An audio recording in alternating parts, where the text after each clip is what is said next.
This is the Ramana Maharshi 40 Verses on Reality Satsang, a time for self-reflection and self-inquiry. Know yourself and be always free and at peace.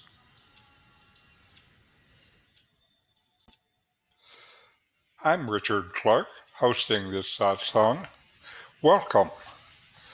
I'm a seeker like you, sharing what we love. I have been blessed with years of deep teaching and practice, and I bring this to you in this satsang. This week's reading is from Ramana Maharshi's 40 Verses on Reality, verse 6.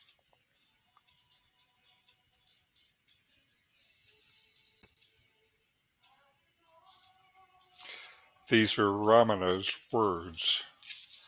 The world is nothing more than an embodiment of the objects perceived by the five sense organs. Since through these five sense organs a single mind perceives the world is nothing but the mind. Apart from the mind, can there be a world?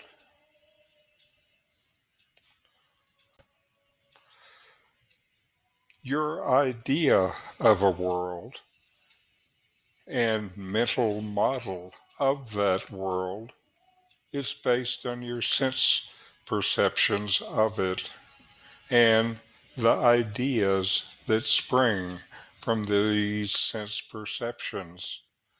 For you, the world is really only this mental model. You do not see the world, you know only your mental image of the world. Your senses also are filtered through this mental model. When the mind is not active, like in deep sleep, do you even know of any world? So the world, which for you is your mental model, rises and falls based only on your mind. When you are dreaming, where does the dream world come from?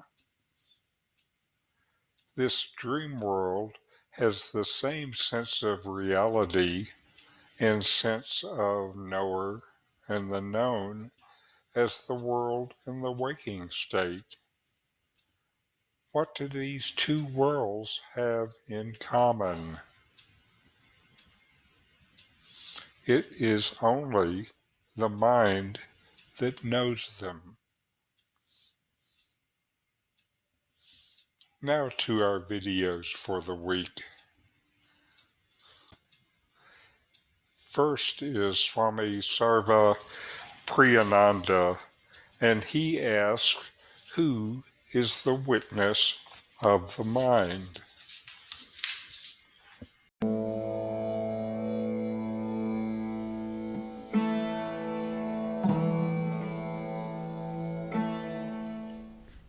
We have several questions prompted by your lectures on Drisha Viveka. The first one is from Manju. According to the Drisha Viveka, the mind is observed, and I, the witness, consciousness, am the observer. Hence the mind is the object, and I am the subject. But without the mind, this knowledge of object and subject cannot take place. Does this mean that the mind is the subject and object at the same time? It contradicts the principle of observer and observed being separate as per Drisha Viveka. Okay. Manju, you have put the question very well. It's a good question. If you think seriously about these things, this question has to come. You know what the question consists of?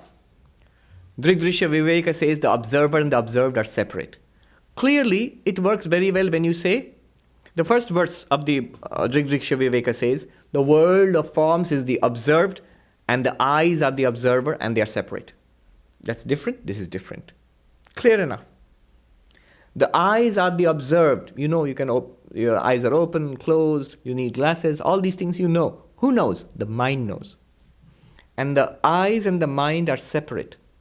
You are the mind watching the eyes. Clear enough. Then third stage.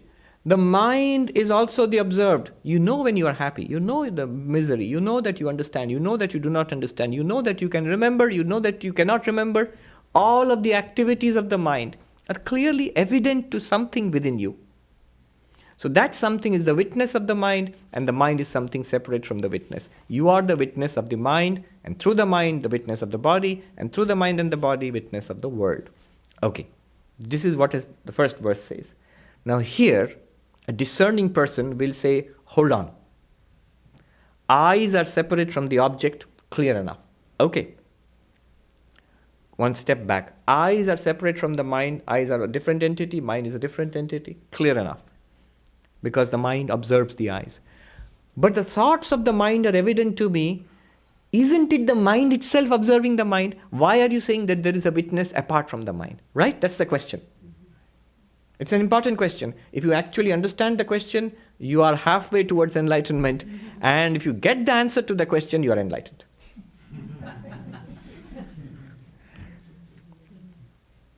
Listen to this carefully. The mind can observe the mind. Why?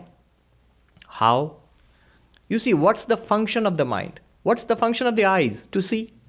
What's the function of the ears? To hear. What's the function of the mind? To think. The eyes see. See what? Forms. The ears are used to hear. Hear what? Sounds. The mind is used to think. Think what? Think about anything. The mind can think about the world. It can think about you. It can think about this place. But the mind can also think about other thoughts. I am so unhappy. Now I am stewing in my own unhappiness. That unhappiness is where? In the mind. And when I reflect upon my unhappiness, mind is thinking about the unhappiness. The mind itself thinks about the unhappiness in the mind. So the one thought is thinking about another thought. Are you with me so far? This is called introspection. It's called introspection. And remember, it's a function, a capacity of the mind. It can think about the world outside. It can think about the mind itself. Mind can think about other parts of the mind. One thought thinking about one thought being about another. Thoughts are always about something. That something could be external, it could be internal also. When it is internal, the word you use is introspection. I'm introspecting. I'm looking into the contents of my mind. It is mind watching mind, clearly. It's one of the functions of the mind. But note that you are not always introspecting. Are you always looking into the contents of your mind? You understand the question? Sometimes you are absorbed in the world. When you are watching an absorbing game, when you are listening to an absorbing talk, you are not looking into the thoughts in your mind. You should be absorbed in the object. When somebody is performing, skilled surgeon is performing a difficult operation for hours together. The mind is completely absorbed in the action. He better not be introspecting. What are my feelings like? Am I watching the breath? No. Keep your mind on the operation. Okay, now we are ready to answer the question. When you are not introspecting, that means when your mind is thinking about something outside, other than your mind, absorbed in something outside. This experience, did you experience it or not? You're not thinking about it, but did you experience it or not? Now there'll be a sound. Did you hear it? Now when you think that I heard it, you're getting a memory and thinking about it. But when you heard it directly, it was a direct conscious experience, right? Were you thinking about it in your mind? No, no, no. You heard it directly as a conscious experience. Your mind recognized it as a sound of clapping.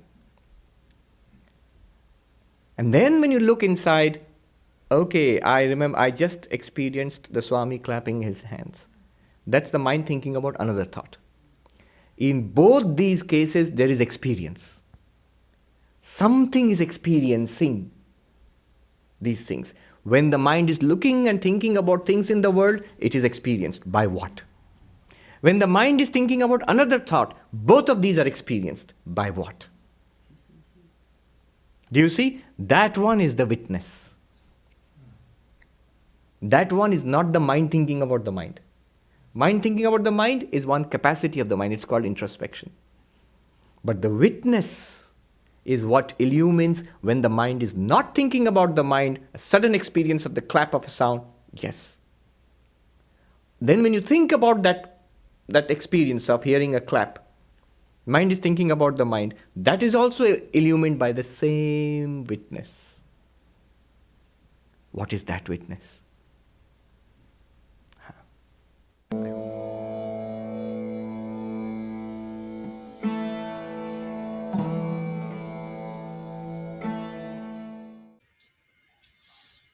Now, Rupert, Spira tells us the true nature of the mind.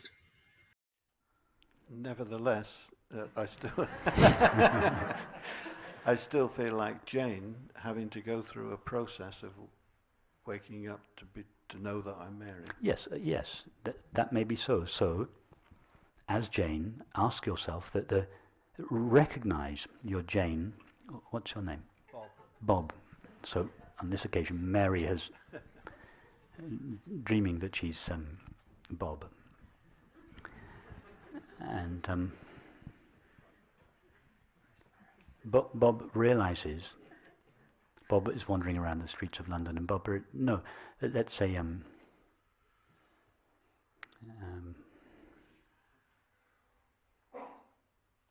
I don't want to complicate it. Let's say Bob is on the streets of London.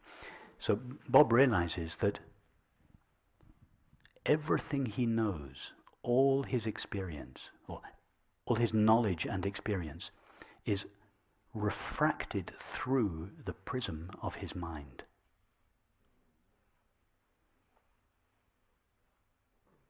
He cannot be sure that what he sees out there is an external world made out of matter, because it's all filtered through thought and perception. So Bob has this recognition. Until I know the nature of my mind, until I know what is true about my mind, I cannot know anything that is true about the world that I perceive. So Bob has this incredible recognition that there can be nothing more interesting or important than to know the nature of my mind. I cannot know what anything is until I know the nature of my mind. And so at that moment, Bob's mind turns away from the objects of thought and perception, and it asks itself, what is the essential nature of my mind? What is my mind made of? It's obviously not made of thoughts, because thoughts are always coming and going, but my mind is always present. It cannot be made of perceptions or feelings or sensations, because these are always coming and going. But there is one element of my mind, there's an essential, irreducible element of my mind that is constant. That must be what the mind is made of. And thinking like this, Bob's mind is tracing it doesn't realize it, but Bob's mind is tracing its way back to its essential, irreducible nature. And then there is this recognition at some point that consciousness is the fundamental nature of my mind. And then we begin to ponder the nature of consciousness, or of course it is consciousness that does the pondering. Consciousness, as it were, looks at itself. We are conscious of being conscious, aware of being aware. And there is this recognition that just in the experience of being aware itself, there are no limitations. I cannot get to the edge or the end of being aware. The experience of being aware cannot be divided up. It is a seamless, infinite, indivisible, ever-present whole. That is the recognition. What I am is eternal and infinite. And then we go back to the experience of the world, and we realize that the world that we once thought took place outside of ourselves is an appearance within this ever-present, unlimited consciousness. And everything that appears in consciousness is made of consciousness. And that's the recognition. Everything that I experience is God's infinite being in religious language, or in the language we use here is the activity of consciousness, a modulation or colouring, a self-colouring of consciousness. But from that recognition of aware of being aware, there would still seem to be a deconstruction process to go through for the mind and body. So say that again. From the point of becoming aware that there is only consciousness, yes, there is still a body and a mind here which yes, spent 66 years thinking differently. It yes, needs to exactly, deconstruct. exactly. So that there is one thing. The first step, the recognition, I am awareness. The second step, the recognition of the infinite nature of awareness. And then the third step, those first two steps are both part of the inward-facing path, the Vedantic path, the mind tracing inwards. And then the third step is this is the Tantric, or the outward-facing path, the realignment of all aspects of our experience with this new understanding. There has been this recognition. What I essentially am is infinite consciousness. And all my experience, and so then we begin to explore experience, objective experience, and we realize it all takes place not to consciousness, but in consciousness. And then not just in consciousness, but as consciousness. So there is a gradual realigning of the way we think, feel, act, perceive, and relate with this new understanding. This is the process that takes place after the recognition of our true nature. And that was the part of this teaching which I was earlier calling the Tantric approach, the approach that includes all objective experience, whereas the Vedantic approach, the inward-facing path, starts by excluding all experience and just focusing inwards. I don't mean inwards onto the body, I mean inwards towards the essential nature of mind. So yes, it's important that, as you say, Bob has some habits of thinking, feeling, acting, perceiving and relating have developed over 66 years. And these habits outlive the recognition of our true nature. If you had been on a progressive path and spent 40 years doing preliminary practices, then a certain number of these habits would have been realigned along the way before you met the direct path teachings. And that may be the case in your case. I don't know, but even if we have, after the recognition of our true nature, for all of us, there are habits in the way we think, habits in the way we feel, the way we sense the body, habits the way we relate with one another, the way we perceive the world, that are still running on the old paradigm. And it's amazing to... It's very easy. I hear this sometime that it's obvious that what I essentially am is unlimited awareness, and everything appears in that and is made of that. But it's not just a one-time recognition. The mind, there are layers and layers and layers and layers of habit in the mind and in the body. And it's my experience that these layers are gradually exposed to the light of awareness. I find now that my mind is constantly being illuminated by fresh understanding. That this understanding takes time to deeply penetrate the old structures of thinking and feeling. It continues to fill out and reveal itself and to colonize our experience. Not just our feeling, but even our thinking.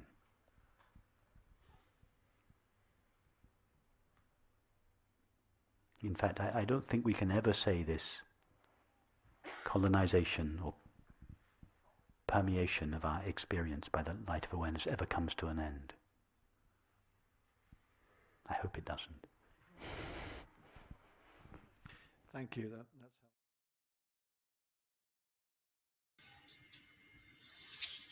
Finally, my teacher, Nome, has a dialogue. An external world is only a thought.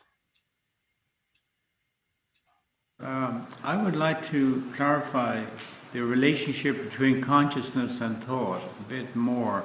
It seems to me that if you're completely unconscious, you have no thoughts, and when you become more conscious, you have thoughts, and then when you become more conscious still, you have a different set of thoughts.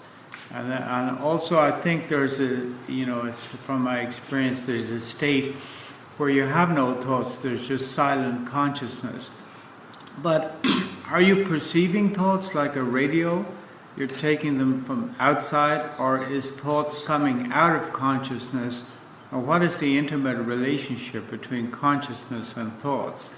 The other thing that appears to me, that thoughts are part of the outer world, the universe, part of the physical maybe, but I'd like to clarify that relationship more.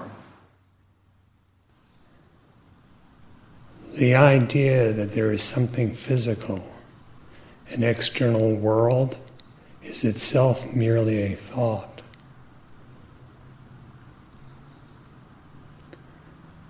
It is similar to the way you conceive of an external world while dreaming. Of course, in your dreams, the world is constituted only of thought, but while dreaming, it seems as if external and as if solidly real. Similar is it in the waking state.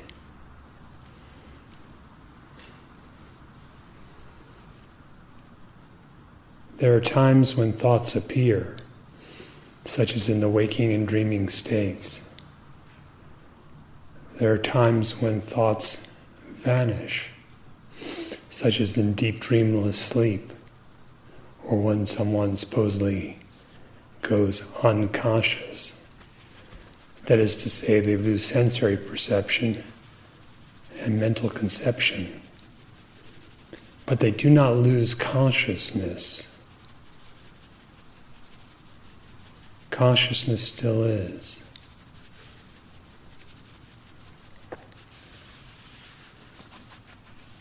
To discern the distinction between mere thought and consciousness is useful. And to know yourself as consciousness and not as anything conceived in thought is very beneficial.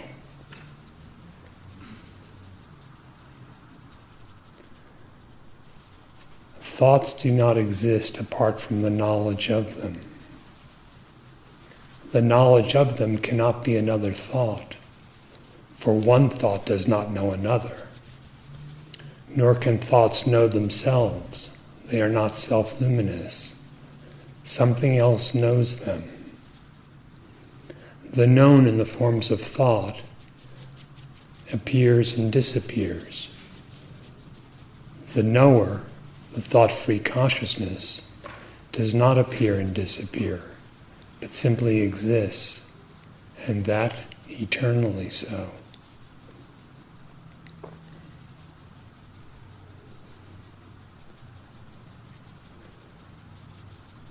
Because the reality is only one, If you ask about thought, it must be said that all thoughts are only the self, just as the whole universe is. But if you inquire within to know what the self is, you will find it to be worldless and without thought. It is of the nature of homogeneous consciousness. Being infinite, there is nothing outside it to create a thought. And being homogeneous, there is no cause within it to create a thought.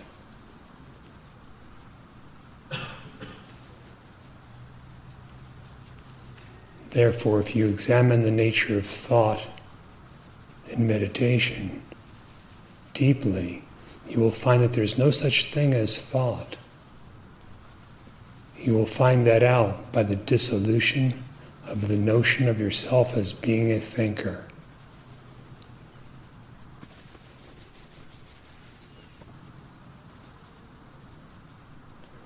The consciousness is the reality. The real ever is, just as it is. Thoughts are unreal. How can there be a real relation between the real and the unreal? How can we speak of such?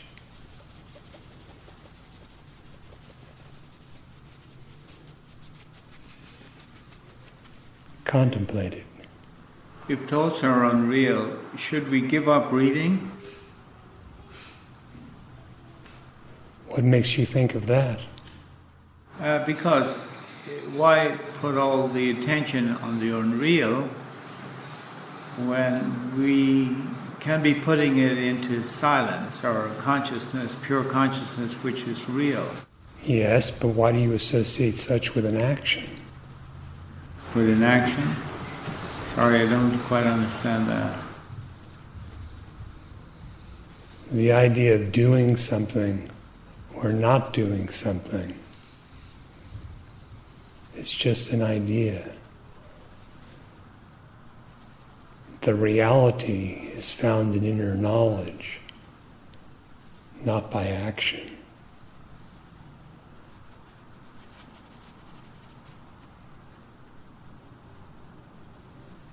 Similarly, inner knowledge or self-inquiry is not a matter of mental attention.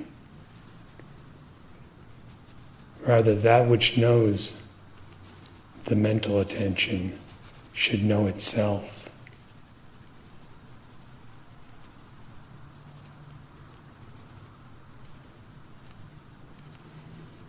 Think it over if you like. Okay. Thank you.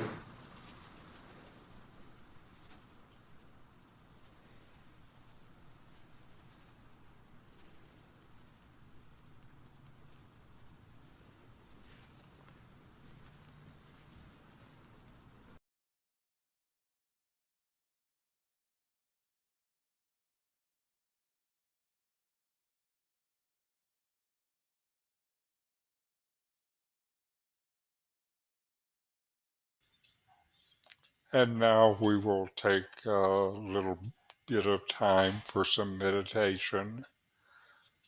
Breathe in and breathe out. Long, slow breaths. Notice the breath come in, then as it goes out. Now notice that you exist. You exist, and you know that you exist. Deeper than senses, deeper than mind, you know that you exist. And now investigate within yourself.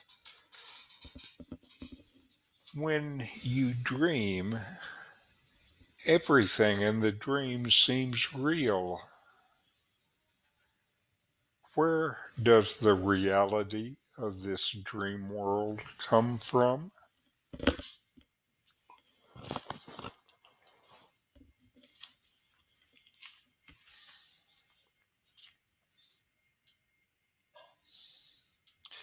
Who knows this dream?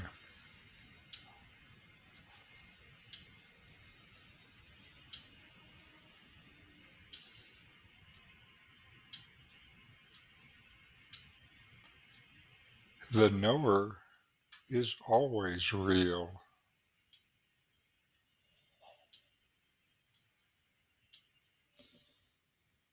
Who am I? What is the nature of my existence?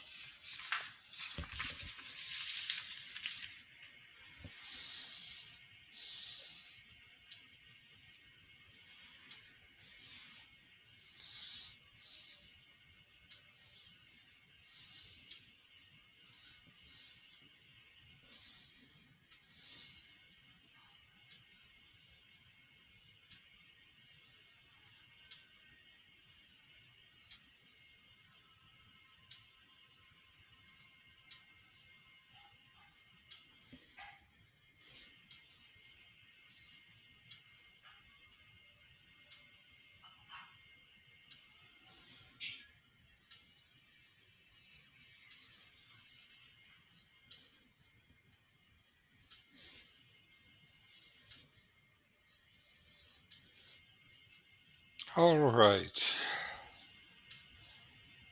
And we'll end with a short chant. Om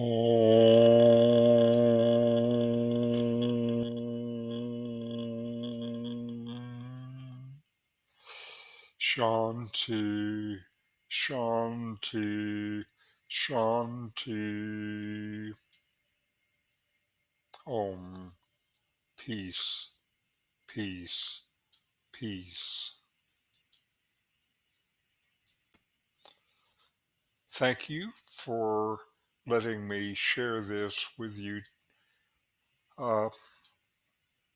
This series on Ramana's 40 verses on reality will continue in the following weeks. If this satsang was of interest, I have more for you: a free book site, a YouTube site, and my blog. The URLs will be on screen next.